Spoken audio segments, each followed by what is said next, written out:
So thank you all for coming tonight. I'm Carol. I'm the executive director at the Carving Studio and Sculpture Center.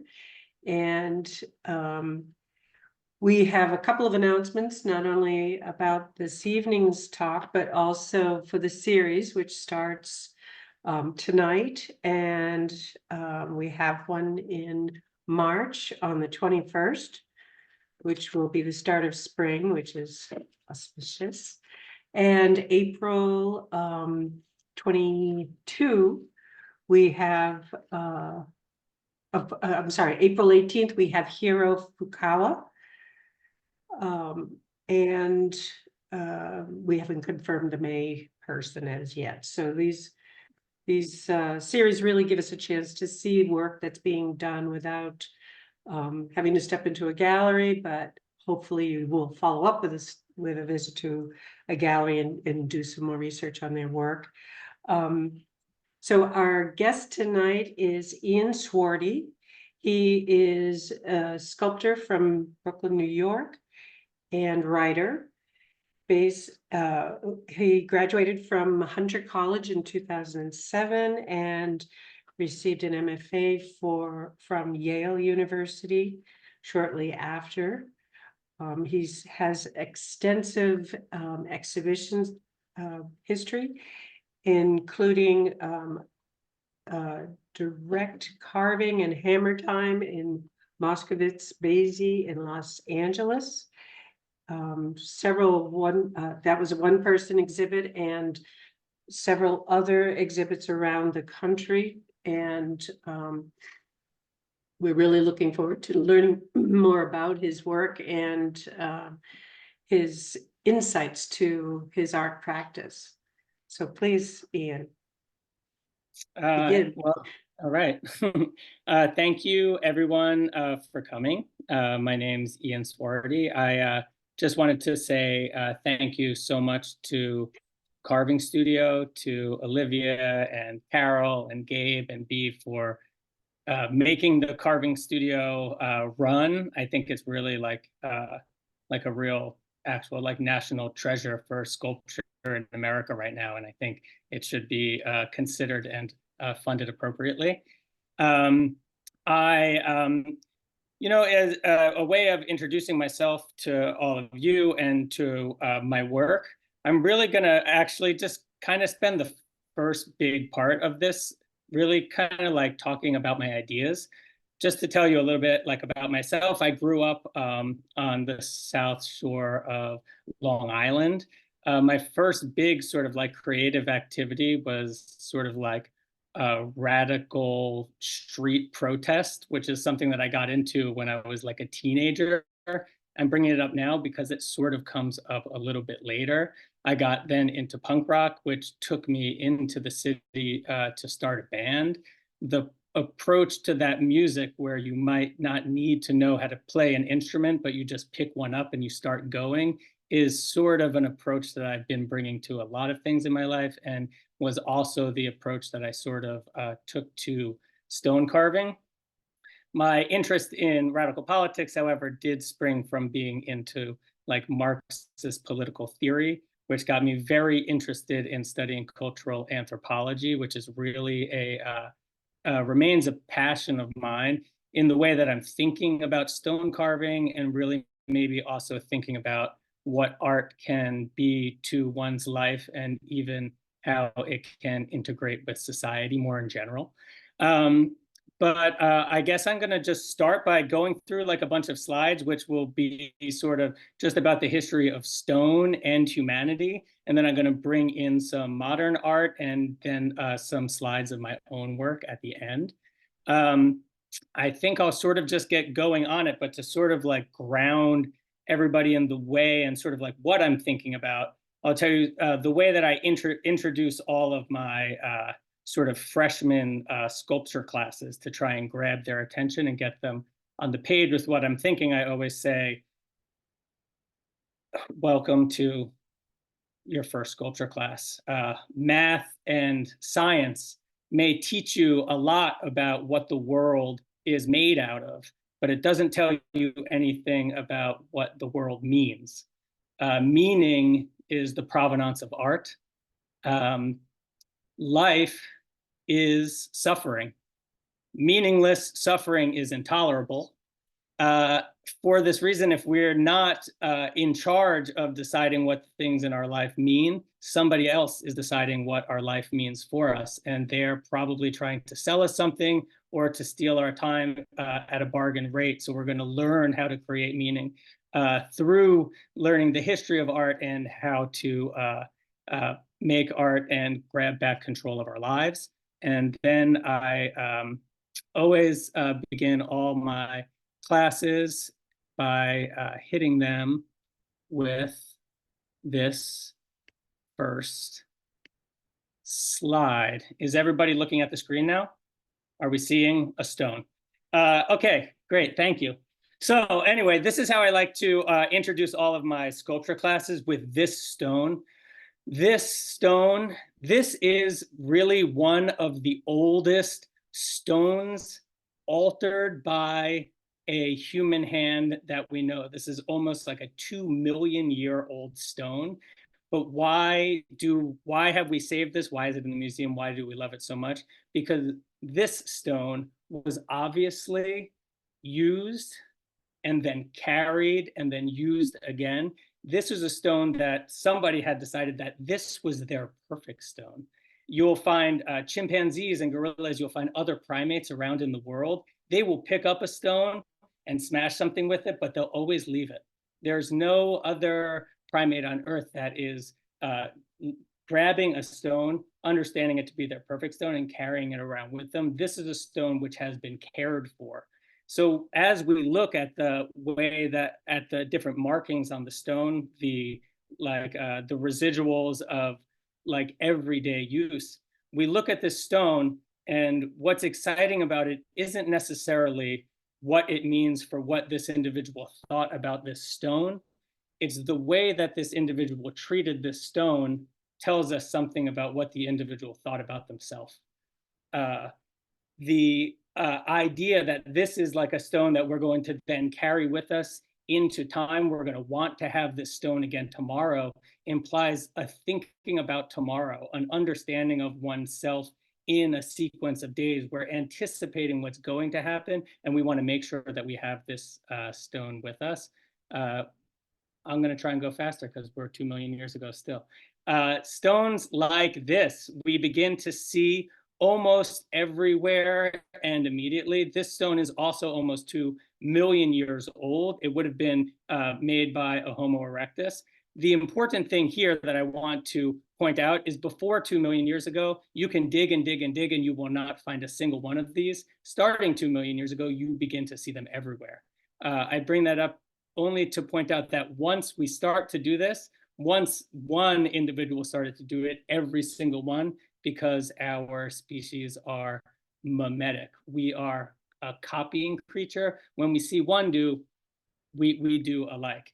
This was the height of technology really for 1.5 million years. All we really had were smashers, scrapers, these sort of rocks, which were obviously like shaped with intention for future cutting use. This, I want to claim, offers a formal development in what's happening here. To go from this to this is like there's a much more intention. It's getting the shape. This stone was made by a Neanderthal. Neanderthals are human ancestors that show up about 500,000 years ago. It's so still way before humans arrive, 200,000 years ago, but these stones were all about the shape of a Nerf football. It shows a stylistic improvement, but there was never a huge toolkit of stones set up after this. Something a Neanderthal never did was take one of these stones, tie it to a stick, and hit something with it. Neanderthals had smashing stones. They had these beautiful hand axes, but the technology didn't expand much further from there. This looks very similar to this. However, it's about like 1/10 the size. This is a stone that is about 80,000 years old. And to see it would know that humans are on the scene now. I want to point to one more object. This is not a stone, it's a piece of bone from about the same time period, about 80,000 years ago. But you can look and you can see where it would have been tied onto a stick. The main thing that I want to point out here is the movement from just like a smashing stone to these more sort of like delicate things is something that happens when humans arrive.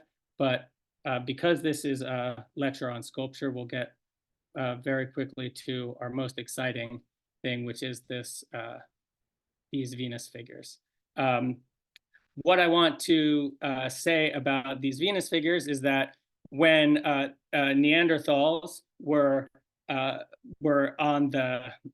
dominating the planet, really basically from all the way from China to Europe and all the way into North Africa, there were Neanderthals everywhere. Human beings were around for 160,000 years and could never get past the Neanderthal groups that were basically there preventing human groups from getting out of Africa. This was the case for the first 160,000 years of human existence. 40,000 years ago, we begin for the first time to see these sorts of figures. I'm bringing these numbers in. I know we started 2 million years ago and now we're 40,000 years ago, but I am trying to sort of like locate us somewhere in time. What I want to point out about these Venus figures that we have here happening about 40,000 years ago is that they're human beings are only sort of relegated to this one sort of part in Africa. And then the reason being, at this point, every single human group on Earth is been limited to about groups of 30 to 70 individuals. This is a hard number for all primate species, which humans are part of. There is never a recorded group of a Homo erectus of a group larger than 30 to 70. There's no Neanderthal groups of more than 30 to 70. There's no chimpanzee groups or gorilla groups. There's no primate group that exceeds this limit of about 70 individuals. This is true of human beings for 160,000 years until 40,000 years ago. 40,000 years ago, you begin to see sculpture, clothing, musical instruments, all this vast array of cultural production. And what happens at this moment is human groups go from being limited to about 70 individuals to be able to grow to populations of really seemingly hundreds. Just like with the original stone that I was looking at from 2 million years ago, what is interesting in that stone isn't necessarily what the stone is telling us about what the individual is seeing in the stone. It's the way that they're treating that stone is showing us something about what that individual thought about themselves. I want to put forward here that in these objects, in these figures, we're witnessing the evidence not of a change only in the way that the individual is looking at themselves, but it really marks a point when individuals begin to look at each other in a different way. So without the sculpture, without this cultural production, the groups are still limited to that of all other primates, around 70. Once we get the cultural production, which includes these figures, clothing, musical instruments, I want to say that it represents perhaps even a spiritual change where we see, as opposed to just like ourselves in time, we're seeing other individuals and how they're existing in perhaps like an even more cosmically significant way. I put this up. This is just a painting that's happening at about the same time. It's the oldest painting we have on record, 45,000 years ago. It's just an interesting time when all of these things happened simultaneously. And I'll go forward. This sculpture I love so much. For example, we're in the stage from where Venus figures, sculptures about this size are the extent of what human beings are creating. We see Urfa Man. This is a sculpture found in Turkey. It was produced in 9000 BC, so it's about 11,000 years ago. It represents the first attempt at a human figure at scale. We're not really going to be carving human figures at scale until we're staying put. It's a lot of energy to put into creating an object, to like create something that you're not going to be able to carry with you when you're nomadic. It's not until we get settled civilizations that we begin to have the time and investment in a space to make an object that we feel is going to be safe there. But it's about this time 10,000 years ago when farming begins and we have a settled society that we're going to be even considering making objects at this scale. I love it though too, just as we're talking about this whole timeline of things, if we didn't even endeavor to carve a human figure at scale until about 10,000 years ago, it, at least in my mind, makes carving the human figure a very, very young art form still, period. It's not that, it's very, basically, Urfa Man is in Turkey. There are other civilizations about that, but really this example, this is from the Old Kingdom in Egypt. It's like, just want to check my date, 2490 BC, but basically 5,000 years ago. This is the first time really when we begin to see human figures carved in stone in something like recognizable to what we would expect when we go into a museum and not see it as some sort of folk art. This style doesn't really change in Egypt. It's about 5,000 years old, but marking that time 5,000 years ago in this young art form, which is carving monumental sculpture.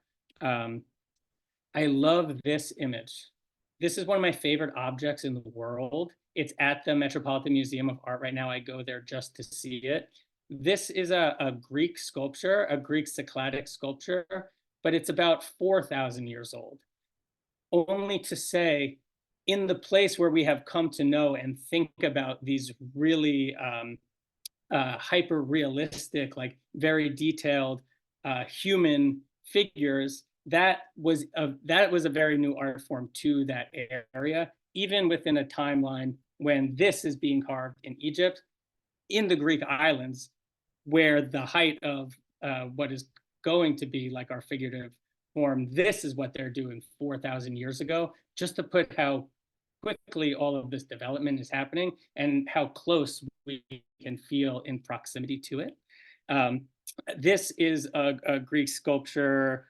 This is essentially from like 500 BC.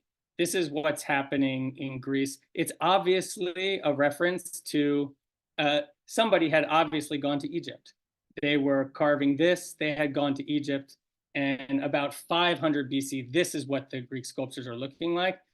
The Greeks had an advantage over the Egyptians in that their stone was much softer. This Egyptian stone is dang hard, so you don't actually see a lot of breaking through the space in between the arms and the legs. This sort of stylistic freedom is something that was really available to the Greeks because they were living on a big pile of supple marble and limestone as opposed to carving granite. I am just going to give a quick, just little run through how it looks to get us to where we are. But the Greek sculpture very quickly begins to become much more sort of hyper-realistic. The stance is obviously the same, going right back to the Egyptian one. However, as these Greek sculptures that I'm showing now are being formed, this is at exactly the same time when like the rudimentary ideas of democracy are being formed in Greece at the same time. And I would argue that their approach to the stone, their approach to the figure, and almost like inferring a type of dignity to the individual is something that then gets reflected back in even the way they're treating themselves and each other in their culture. I brought this image up, which, because it's going to locate us in history, I think a little bit, it's a Roman copy of a Greek statue. only to say that this type of hyper-realism, this sort of anatomical correctness that had really been started in Greece, just goes right down to the Roman Empire. And given that we're in a timeline starting 2 million years ago, the Roman Empire is exactly like where we live now, essentially. But I'll make the bridge way. Is an example of Hellenistic that was carved at the height of the Greco-Roman era, when they had really pushed their formal. If we think about going from, this is a sculpture, this is a Greek sculpture. If we think of going from that Venus figure to this is a formal, both like a formal development, and also is expressing, if we are only carving small Venus figures and we're only able to go up to the Urfa man, to that original human figure at scale, that is implying this new sense of peace, security, domestic stability, which allows for that type of production. I would say that this type of formal complexity and like technical achievement is also evident of a type of complexity of social structure, peace, and investment into cultural production by the society.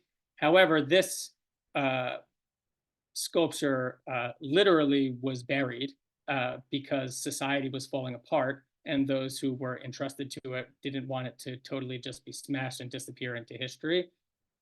And we lose it for a minute. That is what is known as the Dark Ages. This art history lecture is almost over, so stay with me, please. As we go out of as the Roman Empire falls and Europe goes back to sort of more just like indigenous and traditional sculpture, this is what's happening, is what is known as the Middle Ages. This is Gothic sculpture. And it almost formally looks like it's sort of like stepping back from where the sort of Greeks had gone. But then literally in his lifetime, while Michelangelo was a teenager, they dug that Greek sculpture out of the ground. And these sculptors, who had grown up attending churches that looked like this, took the art form back to this sort of hyper-real, incredible technical prowess type of sculpture. And this sculpture, which Michelangelo was carving to be his own headstone, but he smashed it in a moment of despair before his life. It's one of my favorite sculptures, and I just want to sit on it here and locate the date as 1555, only to say that in this entire thing, if we're looking at this entire production of human stone carving going back 2 million years, the 1500s is essentially like right now. But that's where we were. That's sort of like a history of like stones from Homo erectus to Michelangelo. I want to now turn to this image, because I want to think about really how art in general, art production in general, and art production in the United States principally has been understood. What was the big stylistic change that like represents the new thing that it meant to be an American, or to be an artist in America? This is a picture of Jackson Pollock that was published in Time magazine in 1950.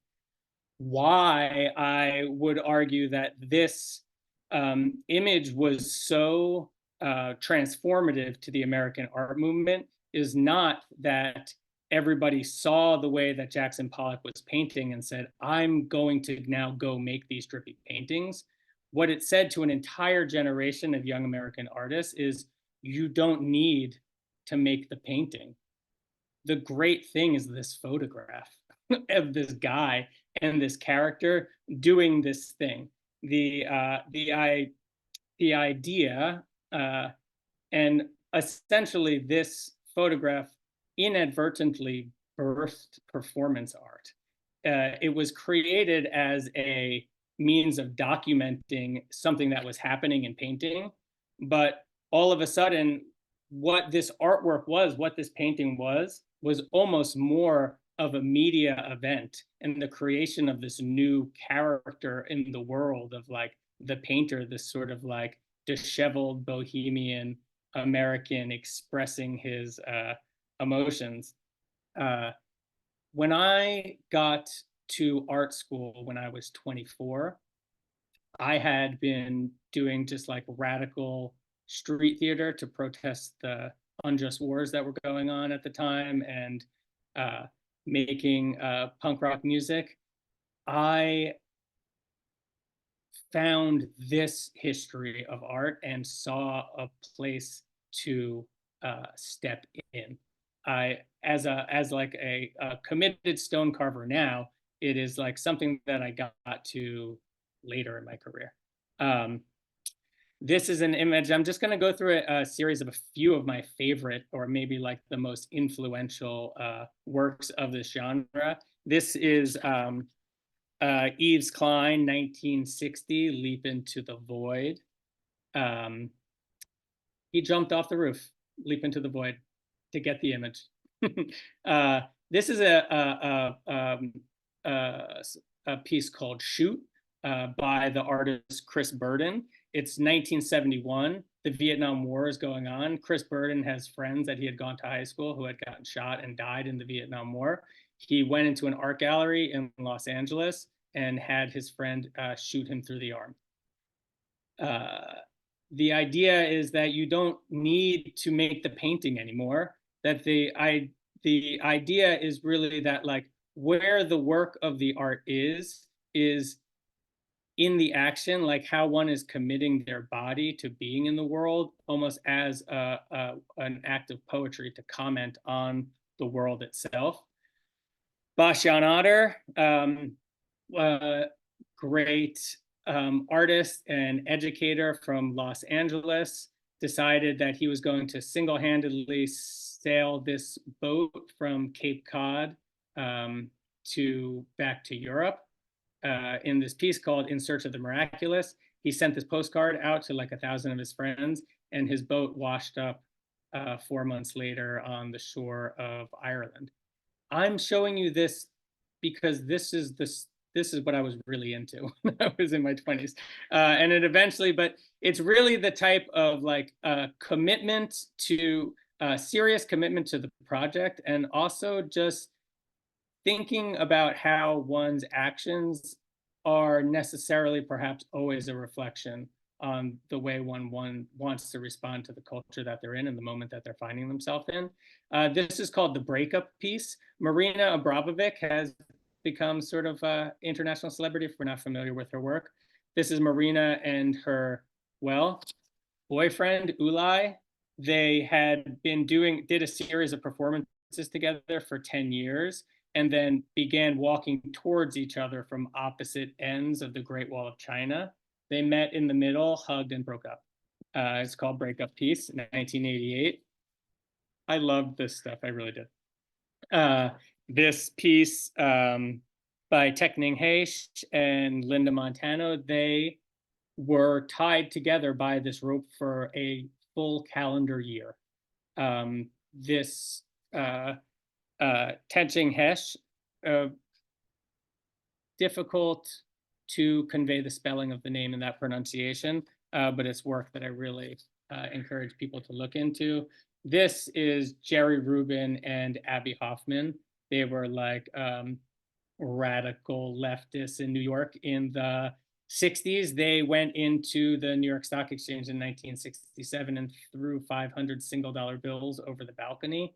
And all the traders went wild, scrambling to grab cash, and the stock market shut down for the only time in an active protest in the history of the market. It was successful, and that really excited me when I was younger. But it's this type of like living theater, just like the theater of being in the world, which was really like what I was driving at when I was younger.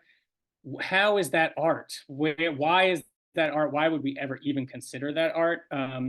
There was an art critic named Thomas McEvely, who I got to study with him while I was at Yale, and he really influenced me in my life. He was the first person to introduce the work of Yves Klein, The Leap into the Void, to an American audience in a serious way. He was very close with Marina Abramovic and Ulay. He walked with Ulay down the Great Wall of China on that performance art piece. So I was really close to this theorist who was really coming up with all the language for describing why all of this was art. And he wrote sort of a groundbreaking work on the subject called The Triumph of Anti-Art, in which thesis I'm going to sort of give to you guys now. This is an image of an ancient Greek philosopher named Diogenes. But just thinking about these other performances that I have shown you, Diogenes was famed for taking a vow of poverty, living in this clay pot on the edge of the Forum in Athens, and he would walk around during the day with a lit lamp in Athens, saying he was looking for an honest man but couldn't find one. He had all of these anecdotes, which were almost a type of absurdist theater, which was the way that he was living his life, which he argued you could stand around all day making these arguments about what you thought and arguing these philosophical ideas, but just actually living them is the best way to truly express one's philosophy into the world. I mean, St. Francis, I'm putting him on the list. I love him, but walking around, talking to birds, wearing a crazy costume. These robes with a rope around the belt seem just as a crazy thing to be wearing around when St. Francis was alive as it would be today. These are examples that I got sort of through Thomas. This is an artist named Joseph Beuys he's a German artist. He refused to come to the United States while the Vietnam War was going on, except for this performance where he was wrapped up like a mummy, put into an ambulance, driven to the airport in Berlin, flown to LaGuardia, picked up by an ambulance, driven to an art gallery, and then locked behind a cage in the gallery where he lived with this coyote for a month. The piece is called I Love America and America Loves Me. This type of artwork is really at the heart of what was being produced in the 2000s when I was in art school in New York. And this really, when we're thinking about just how art or even how sculpture is going to engage with a contemporary art world, I think it's important to understand that this type of production is really what was like being driven and really driving the conversation for a long time. But I think that it actually makes a great case and space for the spiritual implications of stone carving, but we will try and get there. Do we know Ruskin? This is John Ruskin. If we haven't read The Stones of Venice recently, we should return to it because it's one of the greatest books on stone carving ever. John Ruskin, this is like a picture of him 1843. Have we ever seen the Mike Leigh movie about Turner? If we haven't, we should see it just for the depiction of Ruskin because it's hilarious. Anyway, Ruskin is kind of like the first modern art critic, but he was mostly writing about stone carving, or it was his original passion. He made this case, and I do see the time, Carol, so I won't go on forever. But Ruskin made this incredible case. He goes and in Europe at the time, they're in this neoclassical, they're obsessed with this neoclassical stuff. They're looking at all of these Greek sculptures, but Ruskin goes to Venice. He travels all around Europe. And Ruskin says, no, it's not this neoclassical stuff. He says, if you look at the stone carving of the Gothic era, the stone carvers themselves are free. They're just expressing themselves directly into the stone. These sculptors who are just like obsessed with this anatomical correctness are enslaved to that perfection. And it is really in the art of the Gothic era when the stone carvers aren't chained by like needing it to be perfect, and they can just let their hearts sing. And he says it's in like these churches in the Gothic era when we see the true beauty of our culture expressed, not this enslavement to the past. Let's set ourselves free. Let's get into the Gothic. And it completely changed the way that an entire generation of artists and stone carvers approached stone carving all across Europe. We love Ruskin, but we're not sure that he was quite onto it with his theory, although we love him.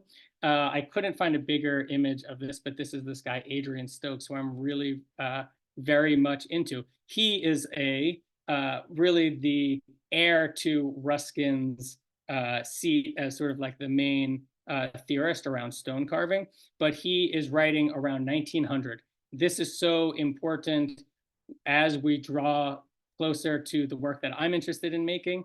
And also really what happens in 1900 was only 100 years ago. If we look at this entire 2 million year sort of breadth of what has happened in stone, before 100 years ago, you do not see a human endeavor to carve a human scale, purely abstract sculpture.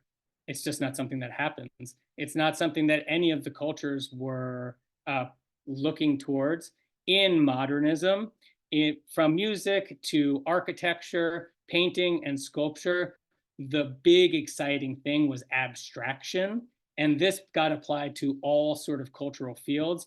Adrian Stokes is the guy who gives us the language to talk about modern stone carving, to talk about monumental stone carving at human scale. He was close friends with Henry Moore and wrote about his work, but this is exciting.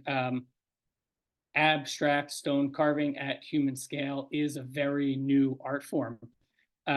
This is our queen, Barbara Hepworth, who we love, was invited to St. Ives, which is where this studio is, by Adrian Stokes to set up a studio and start making this work, which he was writing about. Adrian Stokes' big idea, though, which is so important to me and maybe very important to what stone carving can mean today, his whole theory was the difference between modeling values and carving values. Adrian Stokes' big thing, he was saying that it's not about if you're doing something realistic or if you're doing something abstract. It's about like the hardness of the material. He was saying that basically the analogy that he gives is if you were going to carving values versus modeling values, if you're going to grow a tomato in Germany, you have to build a hothouse and regulate the temperature and put the windows in just the right place and make everything perfect and make it so that you can grow this tomato. If you want to grow one in Italy, you just take a tomato, you take a bite, you throw it on the ground, and you just mush it in with your foot, because you believe that the land that you live on, if you put something into it, it's going to give back to you. And he claims that this is always the interaction between a stone carver and an active stone, that it's not one where the artist is imposing their fantasy onto the material, but through the act of engaging with it and the negotiation, they have faith that the stone will come back and give back to them. He calls them stone blossoms, which I think is just the most beautiful thing ever. This is a sculpture by Auguste Rodin. We can see this sculpture at the Louvre. It's a marble Rodin sculpture. The important thing to know is that Rodin did not carve this sculpture. Rodin didn't carve his sculptures. He made clay models, mailed them to Italy, and had stone carvers carve them. But his student, Brancusi, introduces this whole idea that where the art is the artist engaging with the material itself. Brancusi carved all of these sculptures, and every Brancusi you ever see around the world was hand carved, hand polished by Brancusi himself. This is Brancusi's student, Noguchi, who is sort of like New York's biggest stone carver of the last century. monumental abstract stone sculptures, it's exciting and it's still a very new thing. I'm going to skip over that. The thing that we want to point out, though, however, is that we love Brancusi. He had these big ideas about eternal form and about the spiritual ramifications for a human carving a block of stone. However, Brancusi's art dealer was Marcel Duchamp. Marcel Duchamp is if we don't know, is most famous maybe for, oh no.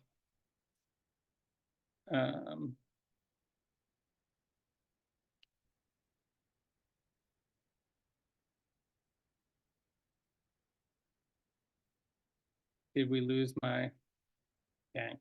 Marcel Duchamp is most famous for a sculpture called The Fountain, which, I'm sorry, I lost my images. The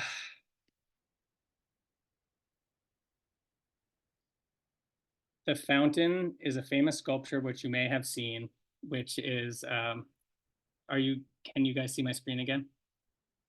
Great, thank you for your patience. The Fountain is a sculpture which is just a toilet bowl hanging on the wall. The important thing that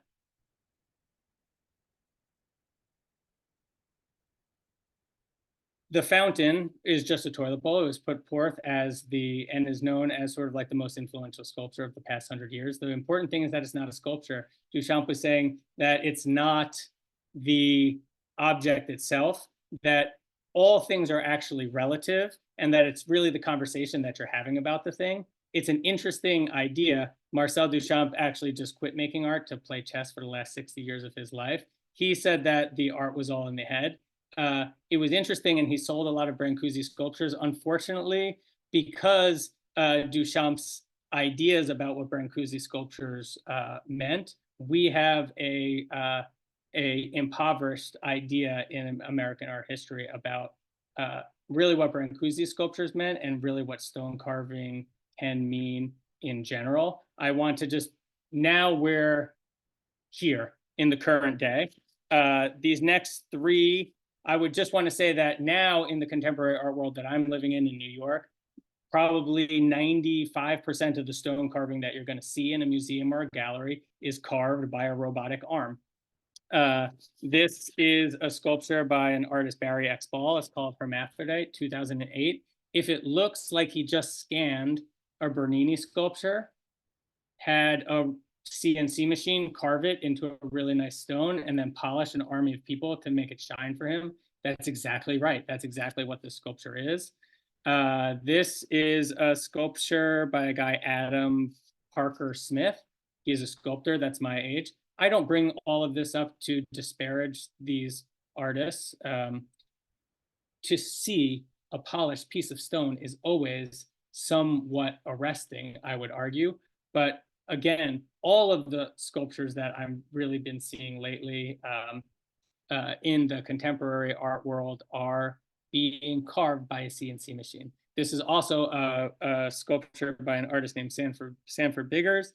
He made an assemblage of different found objects, scanned them, blew it up in the computer, then had the robotic arm carve the sculpture into the marble.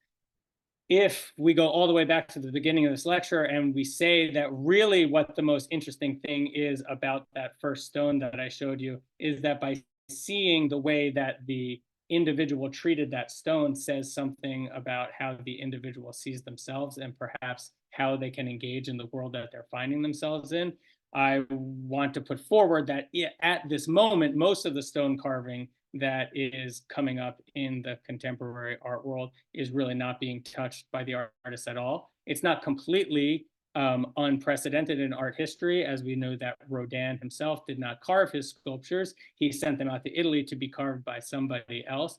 However, the big move, which I would say really comes from Brancusi and all of his descendants, be it Hepworth or Moore or Noguchi, is about the artists themselves engaging with the material and direct carving, because we're not seeing a ton of it right now in the art world, and because the entire history, which has predominated in the academy for the last 100 years, was claiming that the whole project of Brancusi was one of relativity in general. I would say there is absolutely space now for direct carving to perhaps every time we engage with a piece of stone, it can be the occasion for a type of practice, philosophy, and poetry about the way that we see ourselves and the way that we want to engage with the world more general. And these last two have been pictures of me with my sculptures. This is called The Return, and this is called Swan Blossom. Thank you. Thanks for hanging in there for my lecture. If anyone has any questions or thoughts, I would love to hear them. I could also forward a slide list if anyone wants to see that. Would love the slide list. Cool. That was a wonderful talk. Oh, thank you. Thank you so much. Thank you. I'm trying not to be depressed. But I also love that because of what we're seeing in the museum and the gallery, or yeah, but also you have not focused on the direct carving so much, so we're sort of left on this beautiful gloss of the CNC's idea. Anyway. Yeah, you know, it really is. Like I said, for me, it's I see as someone who has been really engaging with history for so long, as like a former radical materialist, I would say you always are sort of looking for these echoes. So this sort of idea that there had been even 100 years ago this time when the what the taste was for this neoclassicism, and the productive style was to model in clay and to outsource the carving itself. That at that time, like when modernism is then coming about, there was this huge hunger and thirst for art that was made by hand and by the artist, and people were feeling like they were losing touch with their world. There was talk about how you're literally losing touch because it's mediated through machines, and we're losing our time because they're mediated through clocks and through wages. That there was actually this call to actually engage with the world itself. And I think that, I mean, what is more the world itself than a block of stone? A spiritual aspect thrown in there? Yeah, well, you know, this idea that that Adrian Stokes is really pushing forward. He wrote this book called The Stones of Rimini, which unfortunately I have recommended so many times that their market rate has gone through the roof recently. But you can actually, this is the most, this is the book, Stones of Rimini, but you can actually get this incredible collection of Adrian Stokes' books, writings that can still kind of be found, and it has this book, The Stones of Rimini. But basically, he's arguing there that when you're say we're sitting in front of a cube of clay or a cube of stone, that he would say there's almost something perverse in the lump of clay, in its yielding to our fantasy.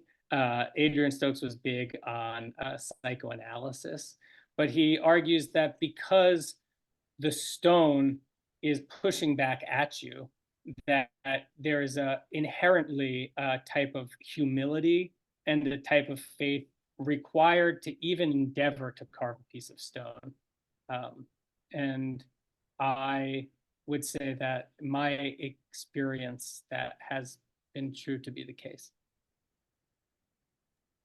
You know, I always used to say that you can really like learn a lot about philosophy by cooking yourself dinner, because you learn that there can be too much of a good thing.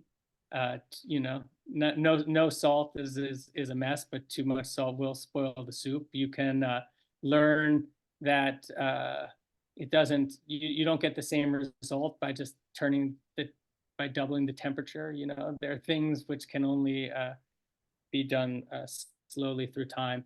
I would say, you know, back when I was doing the performance work after grad school, I walked across America. And then 2 years ago, I endeavored to carve a human figure at scale in stone. And the carving was a crazier and more physically and emotionally demanding endeavor. And it was because when you're just doing these sort of performances that I had sort of shown, the great thing about it is you can just let yourself loose and get out of yourself and go wild. But then at the end of the day, you have nothing to answer to the next day. When it's a block of stone, there's what you do to it, and then it stays there, and it has to be accountable for itself. And in that way, a stone carver is required to be more accountable than the performance artist. A lot to think about. Thank you. Yeah, thank you so much. I'm excited. I'll plug myself a little bit. I am currently working towards my first major solo exhibition in New York. It's going to open in Red Hook in Brooklyn on May 18th and will be up through August. So it will be up all summer long. So if anyone is on their way through New York, please come and visit me. I'll be showing like 5 monumental direct carving sculptures, 3 mid-size, and a bunch of smaller pedestal work. So it is pretty exciting, and I'm going sort of full bore towards that in the studio at the moment. When's it open? May 18th. Okay. Get that right before the summer slot. Maybe Olivia, maybe I'll just email you my my slide list. Sure. Yeah. And you know, I'll forward the slide list, and all of the images are in a PDF too. I don't know if anyone's interested, but I'll send it along with the slide lists. So there's put a face to the name. Ian, would it for us to view your website, would that give any yeah, insight? definitely. Yeah, you know, definitely. You know, I really started carving like 6 years ago, and so it really started at about cat size, and has gone up to human scale. But you can on the website, one can sort of see that the evolution. And that's just my name, IanLCSwordy.com. And yeah, I just think the correlation between kind of the digital revolution too, you know, with the being able to automate so much of it and separating us from actually being in touch is, you know, it's not obvious what you're doing. So this is really, you know, very thoughtful and, you know, I mean, I always say it's almost like I'm almost like I feel I'm like, oh my God, you guys are missing the best part of it though. It's not, I'm not distraught that their art exists, but they're missing the whole. This is my analogy. I'm like, one can climb to the top of a mountain. One could take a helicopter to the top of the mountain. You could argue that the view is the same from the top, but the whole point was about what you learned about yourself as you were climbing up the mountain, because halfway up you thought that you were not going to be able to make it, but you found some reserve of energy you didn't even know you possessed. So by the time you get to the top, you have been transformed. And this is why engaging with the world is important. This is why direct carving a sculpture has so much more to give us than just printing one on a machine. At the end of the day, you still have a shiny sculpture, and everyone loves to look at a shiny sculpture, but there is so much to learn from the stone itself that just get a hammer and a chisel and just start whacking away, because that's really where the juice is at. Mark, did you have a question? Mark? You're muted. Just unmute yourself. Okay, can you hear me? Yes. Hey, Mark. Oh, okay. I'm not very skilled with this. Anyway, so going back when I first raised my hand, wondering, okay, so the opening is May 18th. When is the party associated with the opening? May 18th. It's a Saturday. Ah, okay. Okay. Please come. It's gonna be. I'm gonna be back out on Long Island, like at the grocery store, putting flyers under the cars in the parking lot. I think I'm gonna try and get everyone I ever knew to come out to the thing. I've sort of been I've been making art in Brooklyn for like 20 years, almost nonstop. But it used to be it used to be very fast music, and now it's very slow sculpture, and that included an entire spiritual and philosophical evolution for myself, which is what we hope our art is doing for us, I think. And where is your where do you work in Brooklyn? I have Do you have a Yeah, I have a studio in a neighborhood called Red Hook.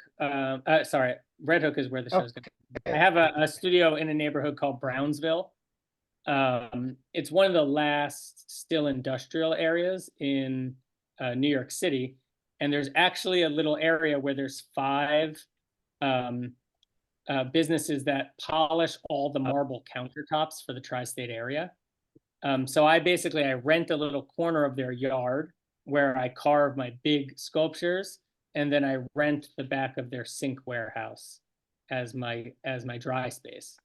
But you know, in New York, they're not advertising stone carving studios, so you have to sort of find it together. But I really love it out there. They have a dumpster that takes stone scrap. The guy next door has a 50-ton bulldozer. I just had 9,000 pounds of stone delivered a few weeks ago. He just came over and plucked it for me. So although it's sort of an unconventional space, I really have access to all the machinery that I need to make it happen. So.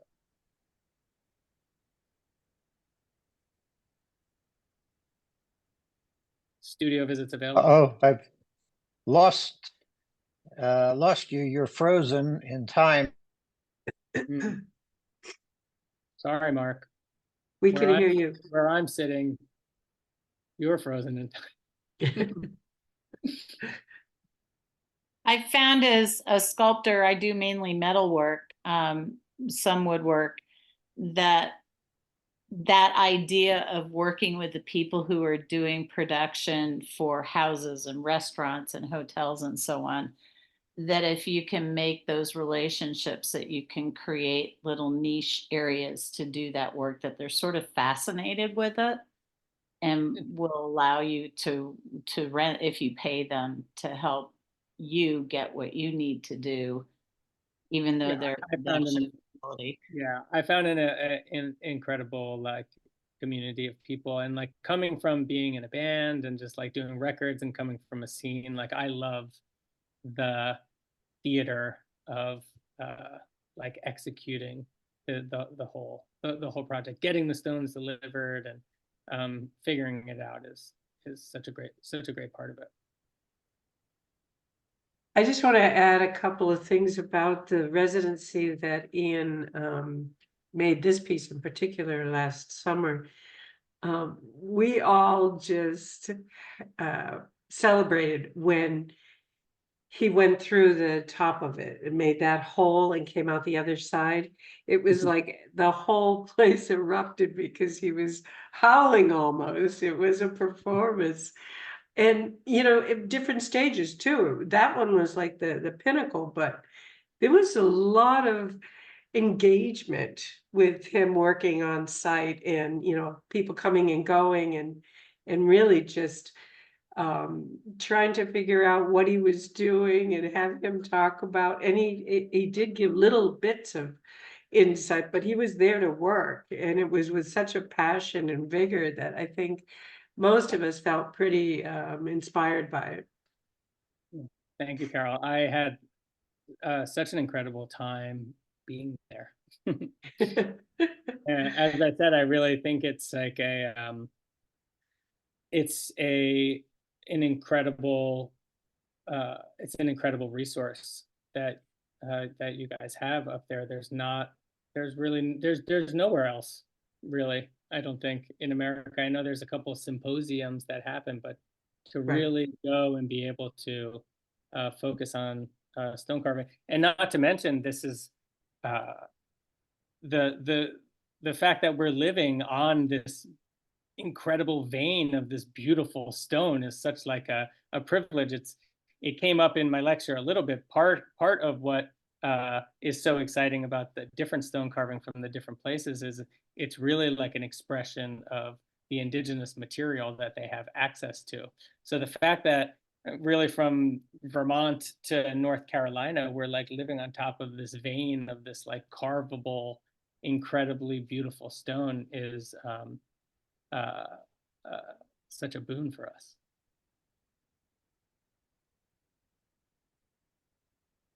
There's I mean, even here, you know, I've been hunting for, there's they used to quarry the vein that West Rutland is on, cuts right through North Manhattan, and they used to quarry, the Dutch quarried up there in the 1700s, and some of the buildings in Battery Park on Lower Manhattan and some of the headstones there is marble that was quarried up there in Inwood, although there have been buildings built over the top of it for a long time. So I was working on a project where it was sort of important to find a little bit of that stone to make a figure that moved around this sculpture, and even just finding a little bit of that stone is a treasure hunt. But that is back to this idea of just the people that are around and the materials that you have access to is such like a great part of being a stone carver. Getting to know, I mean, don't even get me started on the entire geological history of the East Coast of America, because we need another hour. Beautifully presented. Thank you, Ian. Yeah, it's my pleasure. I had so much fun, and I really am grateful just for the opportunity to get to put these thoughts all together. You know, they're all flying around up there with a lot of other things. So I really am grateful for the occasion to sort of have the thoughts and to share them. So thank you. Yeah, thank you.